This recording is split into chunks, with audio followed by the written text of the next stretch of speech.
बच्चों आज जो है ना हम लोग कुछ आपको विशेष तरह की चीजें डिस्क्रिप्शन करने वाले हैं क्योंकि हमारी जो एक बैचेस बन के आ रही है जिसको हम लोग टॉपर बैच के मेंशंस का नाम मेंशंस किए हुए हैं, ठीक है।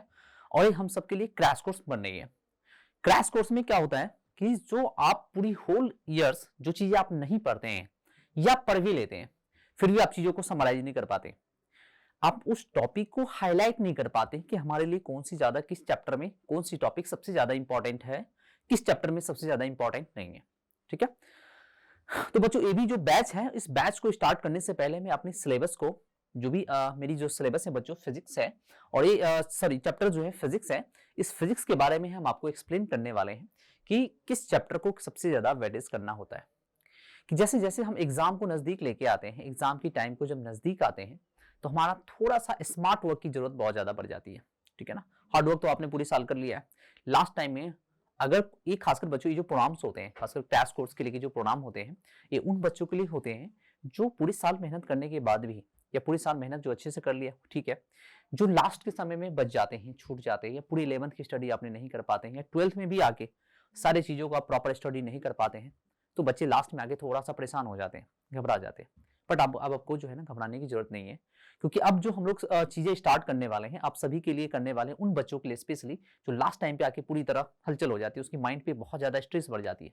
तो उसके स्ट्रेस लेवल को कम करने के लिए बच्चों हम जो ये सीरीज लेके आ रहे हैं या जो भी हमारी बैचेस आ रही है इस बैचेस के अंदर हम लोग प्रॉपर तरह से हर तीनों physics chemistry math and bio तीनों को बहुत बेहतर तरीके से एक्सप्लेनेशन के साथ आपको मिल जाएगा, कंटेंट पूरी की तरह एनसीईआरटी बेस्ड होगी, कंप्लीट टीसीबीएसई के बेस्ड के अंदर उसी के अंदर सारे सिलेबस कवर हो जाएंगे। बट बच्चों इसकी जो एंडिंग टाइम होगी एटलीस्ट 10 फरवरी या 10 फरवरी से पहले ही हम लोग ये कोशिश करेंगे जनवरी एंड तक चीजों को पूरी होल सिलेबस पढ़ा के आपको पूरी तरह तैयार कर दो, ठीक है। अब हमें एक चीज मैं आपको एक इंफॉर्मेशन देने जा रहा हूं कि जो हमारी सब सिलेबस होते हैं बच्चों इस सिलेबस को देखते हुए, ठीक है, कि किस चैप्टर से सबसे ज्यादा चीजें इंपॉर्टेंस है, कौन सी टॉपिक इंपॉर्टेंस है, ठीक है। बट ये मार्किंग वेटेज के बेसिस पे जो मार्किंग स्कीम हमारे पास होते हैं कि किस चैप्टर से कितने मार्क्स के क्वेश्चंस आते हैं।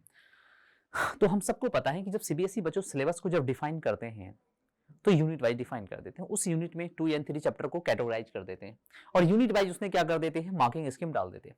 फिर भी हमने इसको चैप्टर को वेरीफाई कर दिया, वेरिफिकेशन कर दिया है कि किस चैप्टर से आपको कितनी मार्क्स आ रही है, ठीक है। चलते हैं हम लोग यहाँ पे, हम सबको पता है कि 100 मार्क्स की पेपर में बच्चों इस चीज को मैं एक्सप्लेन करने जा रहा हूं आपको। 100 मार्क्स की पेपर में जो आपकी थ्योरी एग्जाम होती है बच्चों, इस थ्योरी एग्जाम की अगर हम लोग बात करें, थ्योरी एग्जाम की जो बच्चों बात करें तो थ्योरी एग्जाम आपकी जो है ना 17 मार्क्स की आती है, ठीक है।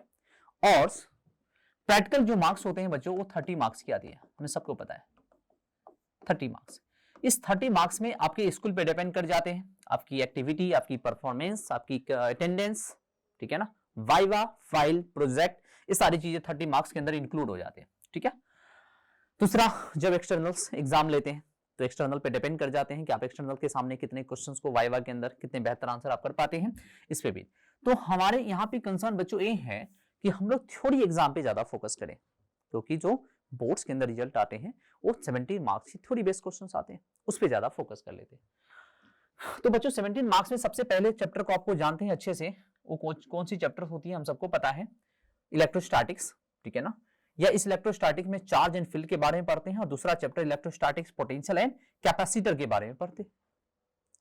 इस दोनों को मिला के बच्चों जो मार्क्स हमारे पास आ जाते हैं कितना, 10 मार्क्स आ जाते हैं। फिर से मैं बता दूं कि जो इलेक्ट्रिक फील्ड एंड चार्ज होती है और कैपेसिटर्स एंड पोटेंशियल मिला के 10 मार्क्स के क्वेश्चन आपके बनते हैं पेपर के अंदर, ठीक है।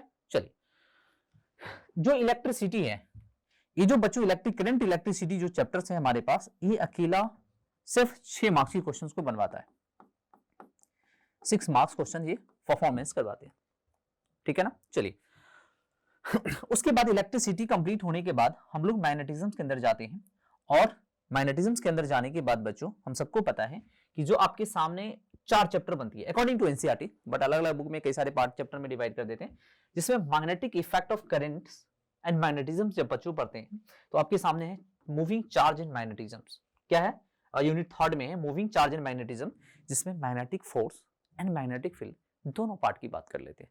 मैग्नेटिक फोर्स छोटा सा चैप्टर है, बस छोटी सी टॉपिक चीजों इंक्लूड हो जाती हैं, जिसमें अपने cyclotron frequency, time period, electron की किसी पार्ट चार्ज को अगर आपने यूनिफॉर्म मैग्नेटिक फील्ड के अंदर थ्रो कर देते हैं तो उसकी जो मोशंस होती हैं, स्पाइरल, सर्कुलर मोशन, ये सारी चीजें बच्चों हम लोग, और बायोट-सावर्ट के लॉ, जो मैग्नेटिक फील्ड जो बनते हैं करंट कैरिंग कॉइल से, तो वो सारे बच्चों इसी चैप्टर के अंदर हमें पढ़ना होता है।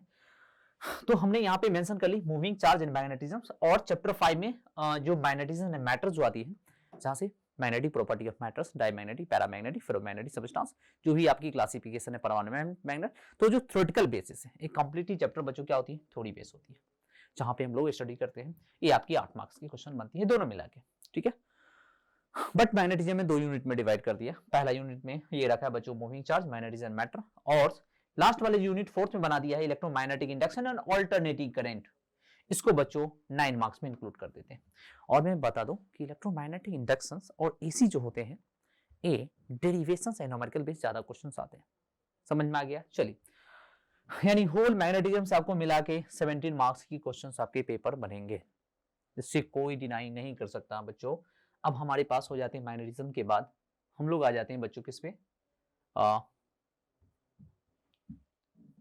अच्छा हाँ ठीक है, यहाँ पे हमारे पास जो लास्ट आ जाते हैं इलेक्ट्रोमैग्नेटिक वेव, छोटा सा चैप्टर है, 2 मार्क्स की पेपर बनती है, ज्यादा कुछ नहीं है। छोटा सा चैप्टर को जरूर आप पढ़ के जाइए।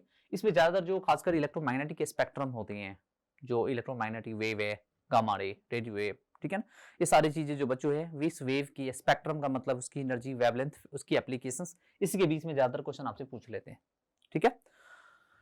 अब आपको इलेक्ट्रोमैग्नेटिक वेव की बात हमें आती है बच्चों 5th 6th में ऑप्टिक्स में, ये बहुत ज्यादा इंपॉर्टेंस होती है। Ray optics and wave optics, ray optics and wave optics मिला के बच्चों के लिए सेपरेट 16 मार्क्स की क्वेश्चन मिलती है, और इस दोनों को मिला के अगर बात करें तो 18 मार्क्स की पेपर बन जाते हैं। सबसे ज्यादा इंपॉर्टेंस आपकी रे एंड वेव ऑप्टिक्स है, ध्यान रखिएगा। 2 चैप्टर्स हैं, 2 चैप्टर से बच्चों 16 मार्क्स की पेपर आपके बनते हैं। डेरिवेशन अच्छे खासे निकल के आ जाती है ray optics and wave optics दोनों से, ठीक है। उसके बाद हम लोग मॉडर्न फिजिक्स में आते हैं। हम मॉडर्न फिजिक्स में पहला छोटे छोटे चैप्टर है बच्चों, यहाँ से फोटो इलेक्ट्रिक इफेक्ट्स, ठीक है ना, ड्यूअल नेचर ऑफ मैटर हम लोग पढ़ते हैं, जहाँ पे रेडिएशंस, और दूसरा है एटम्स और न्यूक्लियाई। बच्चों फिर से मैं बता दूं, एटम्स एंड न्यूक्लियाई। पहला देखिए, इस चैप्टर में पहला chapter dual nature of matter है, इसमें 4 मार्क्स की क्वेश्चन बनती है, ठीक है, 4 मार्क्स। एटम से 4 मार्क्स, न्यूक्लियाई से बच्चों 4-4 मार्क्स की क्वेश्चन बनते हैं। मैं फिर से बता दूं, यहाँ पे थोड़ा सा मैं न्यूक्लियाई में ये चीज लिखना भूल गया, 4 मार्क्स, तो टोटल यहाँ से आपकी 12 मार्क्स कंप्लीट हो गए। यानी 3 चैप्टर से 4-4 मार्क्स से छोटे छोटे चैप्टर हैं, कोई बड़ा चैप्टर नहीं है, मैं फिर से बता दूं छोटे छोटे हैं। उसके बाद इलेक्ट्रॉनिक्स एंड सेमी डिवाइस जो है ना, सेमीकंडक्टर जो बच्चों बनते हैं अकेला, ये 7 मार्क्स की क्वेश्चन लगते हैं। तब जाके टोटल समेशन की जब हम बात करते हैं सारी यूनिट मिला के कितनी मार्क्स की बनती है बच्चों, 70 मार्क्स है। तो अब यहाँ से आप खुद बाय खुद एनालिसिस कर पाएंगे कि किस चैप्टर को हमारे लिए सबसे ज्यादा इंपॉर्टेबल है, उस हिसाब से आपको प्रिपरेशन करनी है और हमें करानी है, ठीक है। तो जब हमें कंप्लीट चीजें डेटा पता चल जाते हैं बच्चों, तो हमें प्रिपरेशन करने में थोड़ा माइंडसेट बन जाती है, हाँ, कि किस किस चैप्टर को ज्यादा फोकस करें, किस किस चैप्टर को ना ज्यादा करें, ठीक है ना। आपको समझ में आ गया पूरी तरह। 16 मार्क्स, ठीक है ना, पूरी मैग्नेटिज्म से 17 मार्क्स के क्वेश्चन बन रहे थे। इलेक्ट्रोस्टैटिक्स एंड इलेक्ट्रिसिटी मिला के 16 मार्क्स की क्वेश्चन बन रहे थे।